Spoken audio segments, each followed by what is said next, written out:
কেমনটা লাগে বলো তো যখন ভাই নিজেকেই রান্নাটা করে খেতে হয়। আর ভাই সেটার কারণটা আমি তোমাদের বলি। আজকে ভাই সানডে ছিল, আর এটা সানডের দিনকে রাত্রেবেলার ক্লিপ। সকালে ভাই খাইনি, কারণ দিদা মাছ নিয়েছিল বলে রাত্রেবেলা করছি। আর দিদা কেন নাকে ঢাকা দিয়ে বসে আছে সেটা তোমাদের বলি। আমার দিদাদের এখন ব্রত মাস চলছে, কার্তিক মাসের ব্রত মাস। আর সেই জন্য দিদা বলেছে যা খাওয়ার ইচ্ছা হবে সেটা নিজেকে রান্না করে খেতে হবে। আর সেই কারণেই ভাই এখন বসে গেছি রান্না করতে। এটা এখন সন্ধ্যাবেলা, তার আগে দিদা এখন পরোটা করে নিয়েছিল। আর এই দেখো পেঁয়াজটা কড়াই ভাজছিলাম।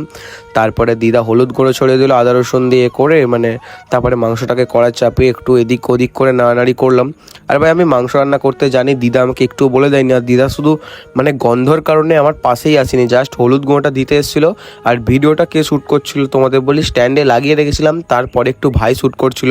আর এখন ফাইনালি ভাই হয়ে গেছে। হয়ে যাওয়ার পরে কিছু মশলা দিয়ে রেখে দিয়েছিলাম, আর সেই হয়েছিল ভাই কষাটা যখন তুলে খাচ্ছিলাম দারুণ লাগছিল ভাই। আর এখন আমি দাঁড়িয়ে আছি ভাই রান্না ফান্না করার পরে। আর এই দেখো ভাই গ্যাসে এখনও আমাদের চিকেন আছে, কারণ এর ওপরে এখনও একটা স্পেশাল মশলা চিকেন কারি যাবে। আমি কখনো ভাই মাংসতে মিট মশলা খাই না, কারণ মিট মশলাটা ভাই একদম চিকেনের সঙ্গে ভালো লাগে না। এই দেখো দিদার আজকে একদম ছুটির দিন, কারণ আমি রান্না বান্না করছিলাম সেই জন্য। আর এই হচ্ছে দিদার হাতের পরোটা, দিদাই পরোটাগুলো তৈরি করেছিল। তোমাদের তো আগেই বললাম যে দিদার ব্রত মাস, তো তাই দিদা খাইনি, আমি ভাই আর মামা। যাই হোক রান্নাটা করে মামার ভাইয়ের কাছ থেকে মোটামুটি ভালোই রেটিং পেয়েছি। সারা মাল পালিয়ে গেছিলো, এখন আবার চলে আসছে গাইস। দেখো দাঁড়া গেটটা খুলি, দাঁড়া। ও একাই আছে আজকে, অন্যদিন ওদের পার্টির লোক থাকে, আজকে পার্টির লোক নেই। বাবু আজকে একা, কোথাও কিছু বলবো নি দাঁড়া, কিচ্ছু বলবো নি দাঁড়া। এনে এদিকটা এদিকটা এদিকটা বসি। হ্যাঁ